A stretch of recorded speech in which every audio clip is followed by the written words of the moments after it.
Hello, in this video I'm gonna show you how to install Microsoft Edge on OnePlus Nord N30. So you have to start with opening Google Play Store. Now click on search bar and enter Edge. Now click search and now click install. Now you can click on open.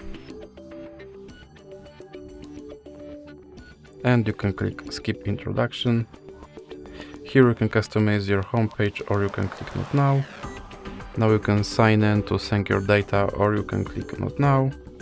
Here you can make your Microsoft Edge your default browser or you can click not now. Now you have to confirm your data and privacy settings. And now your Microsoft Edge is set up. And now they are asking you if you want to import your data from your Google browser, or you can just click not now. So that's it for this video. If you liked it, please remember to leave a like and subscribe.